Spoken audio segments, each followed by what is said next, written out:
Hey everybody, welcome back to another video. I hope you're having a fantastic day so far, and I hope you're having an amazing week. It is hump day, which is awesome because I'm having a pretty crappy week, but I'm not going to get my little violin out and moan about it. It's just one of those weeks. I'm not having a very good week. Today we are reacting to what it was like to be an inmate at Alcatraz, and I'm quite keen to see this because prison is not the place for me. I could not survive prison.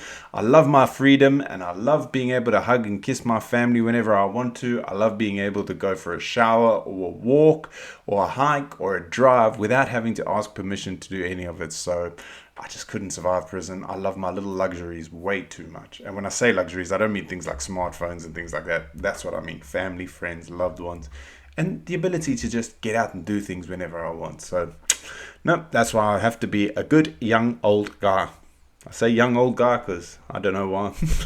Anyway, if you haven't done so already, please make sure you hit the subscribe button. And if you're feeling extra frisky, you may as well give the video a like as well. And without further ado, let's get into what it was like to be an inmate at Alcatraz. San Francisco's hottest tourist attractions these days are a big red bridge and an abandoned prison. But before it was a $60 tour for the whole family, Alcatraz was a max security federal prison that was home to a lot of very bad dudes. And yes, strictly dudes. Today we're going to explore what...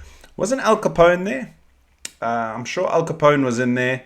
I know he didn't die in prison because they released him because he had, I think it was syphilis, and it was like a, I think they let him out. It was, what are they called? Like a compassionate release, but I'm sure he was in Alcatraz. What it was like to be a prisoner in Alcatraz. But before we get started, be sure to subscribe to the Weird History channel and let us know what famous historical landmark you would like to hear more about. Alcatraz had a strict maximum occupancy for its cells, topping off at just one inmate. Sorry, look at that cell though. You could literally go for a dump and rest your feet on the bed. Oh man, I know they're not in there for glitter bombs or drawing on the walls or whatever. They're obviously criminals, but I'm thinking from my point of view. I could imagine that was your home. Yep, I'm in my cell. Alcatraz had a strict maximum occupancy for its cells, topping off at just one inmate per jail cell. Alcatraz was generally kept at a capacity of 330 men, which meant individual cells allowing for assured safety and privacy. This resulted in Alcatraz being the sort of Mykonos of prison destinations for some federal prisoners, requesting this all-inclusive hotspot for their mandatory stays. Cells were divided into blocks, with blocks B and C housing 336 cells measuring a cozy 5 feet by 9 feet. Cell block A was the real 36. 5 feet by 9 feet. I am 6'3", which means I would not be able to lie widthways in one of those cells. I'm assuming they mean 5 foot wide by 9 foot long. That is insanely small. That is tiny. Oh my goodness. I'd only have like 3 feet, under 3 feet to the wall. Cells measuring a cozy 5 feet by 9 feet. Cell block A was the real fixer-upper of the blocks. A broken down row of cells with so much unlocked potential, this block was not used to house inmates for any significant amount of time. Cell block D was reserved for those sent to solitary confinement, and though those cells were larger than the typical cells, inmates were forced to spend 24 hours a day in this space, with one weekly exception to spend some time in the recreation yard. Solitary confinement could last anywhere from a few days to several weeks, and as a former inmate, Jim Quillen, put it, a day in the hole was like an eternity. Prisoners in Alcatraz were given the rights to only 4 guaranteed things: food, clothing, shelter, and medical care, while other privileges, like access to the library, were earned. When a prisoner arrived at Alcatraz, donning the standard stamped prison uni after the clothes they arrived in were taken and inmates were showered, while in the clothing room, they were also strip searched and given cursory medical examinations. The residents of Alcatraz were given 3 meals a day, a roof over their head that they legally could not leave, and visitation access to hospital care if they ever should need it. The hospital at Alcatraz also... I mean, look at that hospital. Imagine having something seriously wrong with you. You've been in prison 10, 15 years, and you go in there, and that's where you spend your last moments of life. Okay, I know it's shut down now, and that I can't imagine it looking 10 times better when it was still running. It's a prison, but oh man, that looks so bleak. And we moan, eh? and visitation access to hospital care if they ever should need it. The hospital at Alcatraz also provided dental and psychiatric services as well. Until the 1950s, there was a physician in residence, but due to budget cuts, the position was eliminated in favor of contracted doctors in the final years the prison was open. The hospital also became the permanent home for the very sick inmates, with some even serving out huge chunks of their sentence in the infirmary. The Birdman of Alcatraz, Robert Stroud, spent 11 of his 17 years in the hospital due to both a kidney infection and Birdman's need to be isolated from people on account of him being dangerous. The library of Alcatraz had stacks on stacks on stacks of books for inmates to read should they earn the privilege to do so, a privilege that could also be taken away for misbehavior. Inmates couldn't visit the library at all. Instead, each morning, those with library privileges filled out a card requesting items they could. That's where I'd lose everything. If I was in there for a few years, I would literally just dive into any book I could. I would learn language. I would try and better my brain, just keep active somehow, keep my brain active. Otherwise, I think I'd go absolutely insane. Find from a catalog. These items, be it books, magazines, and the like, were delivered to their cells with all crime-related content removed ahead of time. Since reading was one of the few leisurely activities inmates could look forward to, some took full advantage of what the library had to offer, using the opportunity to study law, learn other languages, or take correspondence classes offered by the University of California at Berkeley. Other leisurely endeavors the inmates could earn with good behavior included recreational activities such as chess or softball, and also visits with family members and work duty. In the 1950s, prisoners were given access to headsets so they could listen to the radio and watch movies in the auditorium. Just like with library privileges, any of these could be taken away if the inmate stepped out of line.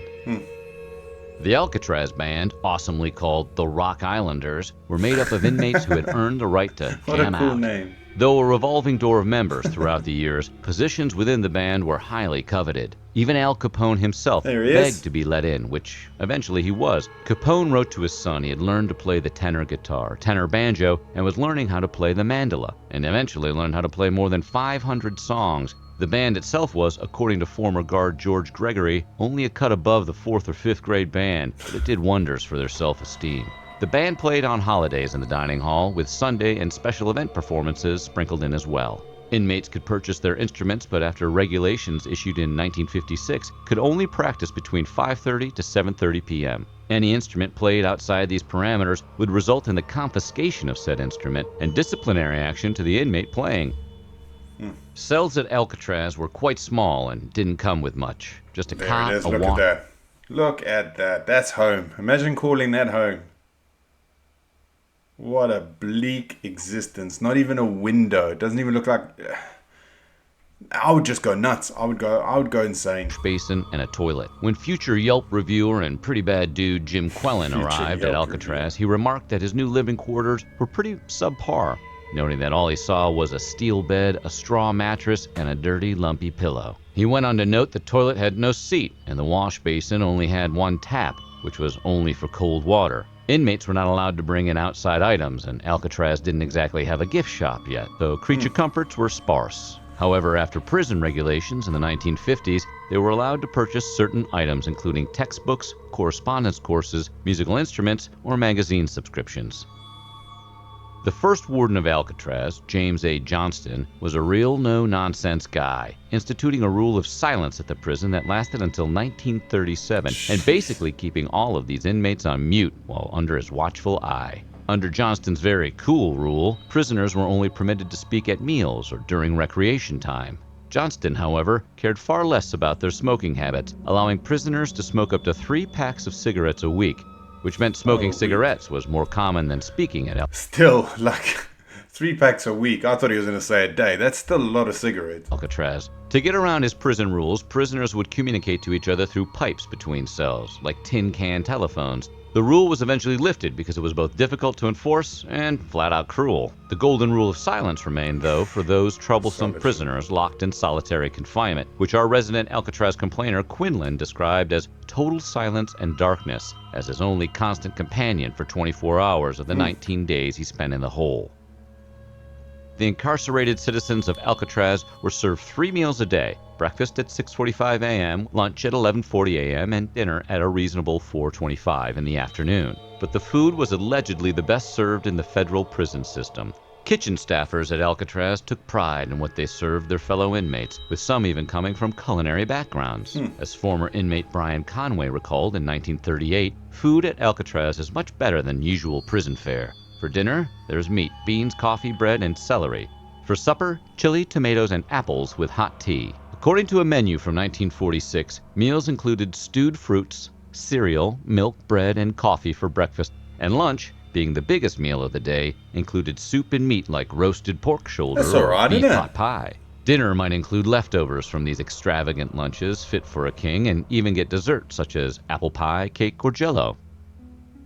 Like most of us just trying to get through the day, work became the best way for inmates to pass the time at this federal prison. Prisoners not in solitary could work a variety of jobs in the laundry, kitchen, or on the docks. Inmates would march to their jobs after breakfast and earn a staggering 5 to 12 cents an hour. Industry jobs like the laundry room or woodworking plant allowed prisoners to actually deduct 2 days of their sentence for each month worked during their first year, and increased to 4 days for the second through fourth years, and finally 5 days per month from 5 years on. Alcatraz prisoners were counted several times a day to keep them accounted for. Prisoner Brian Conway noted that the bell was the signal for the count of prisoners, a really serious business which is done every 30 minutes. In reality, it was more like 13 times a day, far less than every 30 minutes. Prisoners lined up outside their cells and were counted first thing in the morning, on their way to breakfast, at the mess hall, and counted after eating before heading off to work, where they were counted again. Prisoners were also counted before lunch, after lunch in their cells, another midday check-in before dinner, one after dinner in their cells, and a couple of times after lights out at 9:30. When Brian Conway checked into Alcatraz, he noted he was introduced to the Snitch Box, a metal detector used to search prisoners for contraband that worked too well. He remembered the Snitch Box sounding an alarm on every man who came from the laundry, which, after what was surely a gentle search, was discovered that the Snitch Box was picking up on the metal clasps on the men's shoes. A few days later, however, the Snitch Box remained alarmingly silent as 2 men carried knives in their pockets. The Snitch Box was one of 3 metal detectors in the prison, with guests and prisoners alike having to pass through, including one embarrassing moment with... Imagine having to go visit your family member in a prison and it's on a freaking island. I get like pretty seasick if the water's a bit rough. I'd be like, listen mate, you've done the crime. I'll send you a letter. Al Capone's mama, when the metal stays in her corset kept setting off the detectors, forcing Mama Capone to strip down. Eesh. Because so much of life inside of Alcatraz was an earned privilege and not a right, mandated guests of Alcatraz were limited in their correspondence with the outside world and subjected to judgment by prison authorities. While prisoners in solitary confinement could receive no letters, well-behaved prisoners could send and receive letters that were regulated and monitored. Which wouldn't be a problem anyways, because, as Brian Conway noted, letters were to and from blood relatives only. On Mother's Day, they were allowed to write their dear, sweet mothers. And they better have, but that correspondence, too, had to be approved by prison officials. The handwritten notes were retyped, and a copy was given to the inmate. Visitation was also heavily regulated, as one can imagine, with inmates requesting permission for a visitor only after earning the right to visitation time. Prisoners got one 90-minute visit a month by either a blood relative or a wife, where they would talk on a phone through a... I cannot imagine only seeing my kids for 90 minutes a month. Holy smokes. And that's if they come every month. I mean, it's a big trip, like I said a couple minutes ago. You have to get on a boat or whatever it is to get over there. Oh, man. Sorry, I'll keep bumping the table. Small glass window. Conversation was closely monitored, and any talk of other inmates would shut the whole thing down. As accurately depicted in the 1979 classic Escape from Alcatraz, escaping the rock was damn near impossible. That didn't stop 14 different escape attempts during the duration of the prison's existence, involving 36 prisoners. Considering that the lifetime number of inmates was 1,545 men, a pretty small sample size in the scheme of things. The efforts to escape Alcatraz had to be bold, since leaving the island was extremely treacherous, if not on a boat. Joe Bowers tried to climb over a fence but was shot and died from his injuries. The following year, Theodore Cole and Ralph Rose escaped and attempted to swim to San Francisco, only to get caught in a storm and drift away at sea, and their bodies were never found. Unsuccessful trips to freedom failed again in 1938, 1939, 1941, and 1943. In 1945, John Giles got cute, piecing together an army uniform by slowly gathering materials over time while on laundry duty. Finally, it was John Giles' time to shine as he donned his piecemeal hobo outfit and made it all the way to Angel Island before being apprehended and sent back to prison. The following year was the year of the Battle of Alcatraz, which was as fun as it sounds. 6 prisoners overpowered the guards and stole their weapons, only to discover nobody had the key to the recreation yard. In a pure panic move, they started a riot, and gunfire was exchanged between the inmates and the guards. The battle lasted a full 2 days, and 3 prisoners and 2 guards were killed.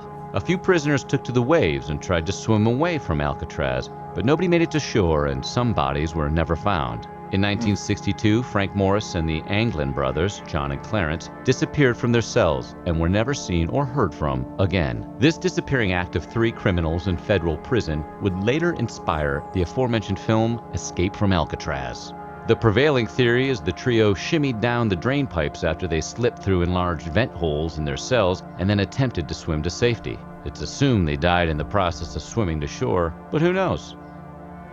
Our old pal Brian Conway. I don't know. I'd like to. I don't want them to have escaped, but because it was so long ago and it was like nearly impossible to do so, there's something in me that just like hopes they made it and went on to live law-abiding lives. Claimed the monotony and the strict discipline of this penitentiary drove 14 of 317 prisoners violently insane during the final year of his sentence, with several others getting a little stir-crazy. Doctors on the Rock at times would accuse inmates of faking their mental illness in order to gain some type of advantage. Prisoner Joe Bowers was admitted to Alcatraz in 1934 and after refusing to work was thrown into solitary confinement. He attacked 2 guards twice. This fit of rage was inexplicably diagnosed as epilepsy until a few months later when an actual psychiatrist said there might be reason to believe he was truly psychotic. Though that same dude cautioned he had something to gain if he can induce us to believe he is insane, though what exactly that would be is unclear. Once this faker was returned to his cell, he tried to take his own life. He would die in 1936 while trying to escape. So what do you think of Alcatraz? What do I think of Alcatraz? I think it's absolutely terrifying, and I would hate to have been one of those inmates, to be honest with you. That tiny little cell, that's solitary as well. Back then as well, 24 hours. You're in there for 24 hours. I'd lose it. I would absolutely lose my mind. I don't think I could survive it, if I'm honest. I don't think I can. Let me know down in the comments if you've ever been to prison. Obviously, don't comment it there if you don't want anybody to know. How was it? Like, I don't know. I'm so curious. I love to learn stuff, but not for me. Not for me. Anyway, guys, thank you so much for watching. I hope you have an amazing rest of your day, and I will see you all in the next video. Peace.